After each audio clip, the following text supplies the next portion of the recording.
Laurence Overmire, who is a writer, educator, actor, director, and genealogist, whose award-winning poetry has been widely published in the U.S. and abroad in hundreds of journals, magazines, and anthologies.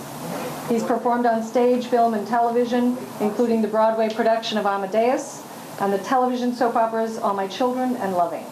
He also served as executive producer of the Writers Lab, a nonprofit organization in Hollywood to promote quality writing in the entertainment industry. Laurence received his MFA from the University of Minnesota and is a strong supporter of arts education, having taught and designed programs for Lincoln Center Institute and Manhattan Theater Club in New York City, among others. Raised in the bleak expanses of suburban sameness, he regularly escaped into the other worlds of Serling, Bradbury, Asimov, Wells, and Roddenberry. Now more than a half-century old, he lives in Oregon, where he hugs the trees, talks to the ocean, and laughs with coyotes.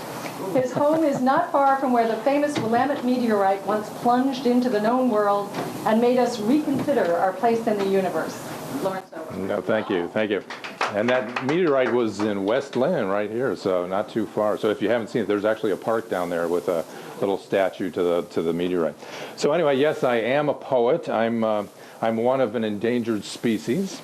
Some of us can still be found in zoos, though not many of us are in the wild anymore. But as a writer, I actually prefer to write in poetry than in prose. And the reason is because I think poetry is much more honest. Life is a great mystery, and poetry allows us to get to those deeper places. So for me, poetry is the art of using language to transcend language, to get to those greater truths. Now, to really appreciate any art form, I think it's important to know a little bit about the artist and where he's coming from. So let me tell you just a little bit about my philosophy. I basically believe in two very simple things. The first one is the golden rule. I mean, we all know the golden rule, and all the great sages from all the millennia have been talking about it over time, but the human race still doesn't get it. But that's my point number one. But my second principle that I believe in is we are one. We are all interconnected. We're dependent upon one another for our mutual well-being. So this principle of interconnectedness not only applies to human beings, but it also applies to the planet and all creatures within it. So the poetry comes out of these two principles. And I focus on empathy and compassion. And we all know the best of life is about love, compassion, relationship. So as you read or listen to the poetry, please keep this in mind. Now, as a poet, I try to put my finger on the pulse of the human spirit. I look at the human condition from a lot of different perspectives. Like an actor, I'll put on different costumes and I'll try different roles. So you may hear me playing devil's advocate sometimes. Sometimes in my poetry I want to provoke. But always I'm trying to get my readers to use some critical thinking and to think about what's going on. Now, often what I'll choose as my subject matter is something that I'm concerned about in society or in the world. And I'm wondering, what are your concerns? There's a lot going on in the world that we have to be concerned about. If you could put it into one word or two words, what are you concerned about these days? Just go ahead and tell me. Just shout it out. What are you concerned about? Unconsciousness. Unconsciousness. Ooh, there's a good one. Anybody else? Sustainability. Sustainability. That's a big one, and that's a lot of what my book is about. Anything? Visual arts. The visual arts, cool, and that's appropriate today. We're kind of getting all that art today, yeah. That's a good one. Healing. That's a great word. What else? Common sense. Common sense. Thank you. We have so very little of that nowadays. Common sense. Excellent. So anyway, so this book, Report from X-Star 10, comes out of my concerns about a lot of things that are going on. It's kind of a futuristic look. Those of you who remember Star Trek, the TV show, you remember they used to go to a different planet with every episode. Well, in my book, Instead of a table of contents, I have a captain's log, and I've got all my poems listed here. So each poem is like a visit to a new planet of consciousness, a new landscape for your exploration, okay? So I'm going to read a couple of these here, and I'm going to start with the title poem. This is called Report from X-Star 10. It was a strange planet we landed on, a contradiction of nature, serene and turbulent, profane yet divine. Beings of all size and form inhabited magical terrain, open sky and waterfall, deep jungle and arid plain.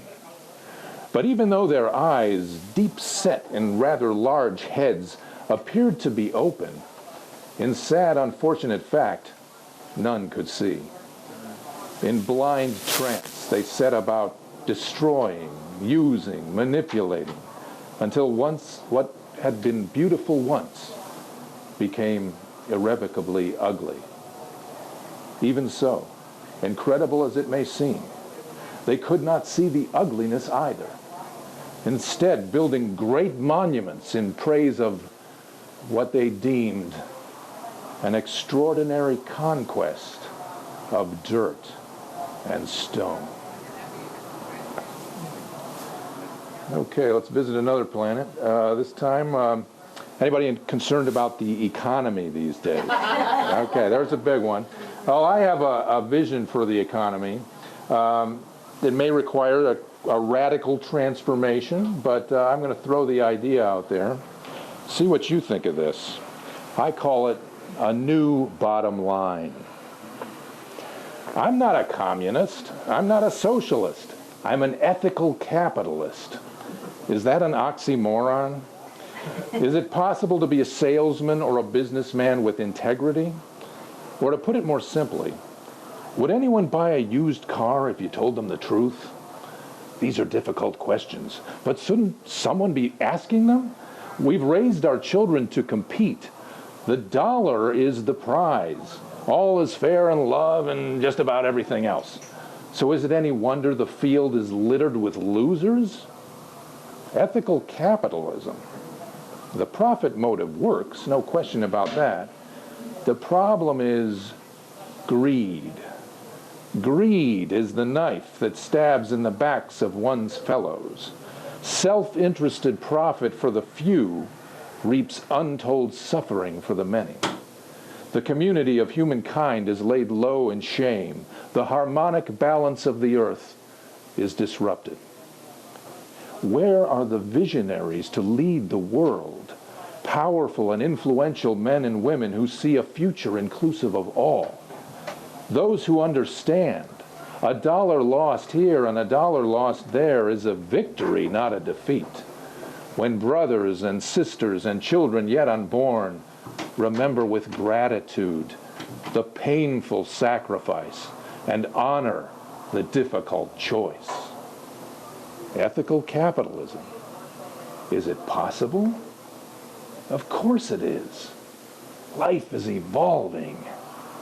New generations recognize money is just a plaything. The new bottom line is humanity itself.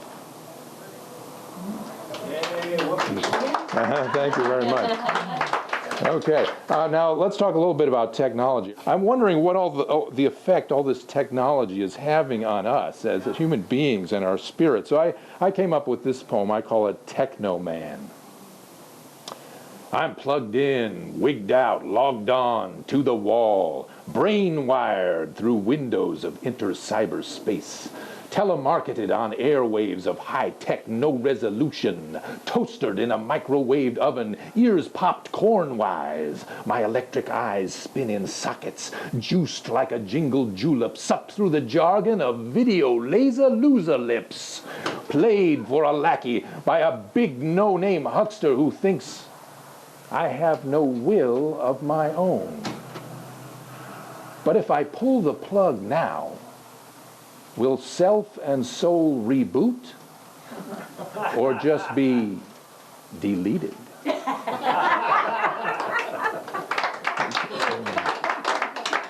Okay, this is one for you sci-fi fans out there.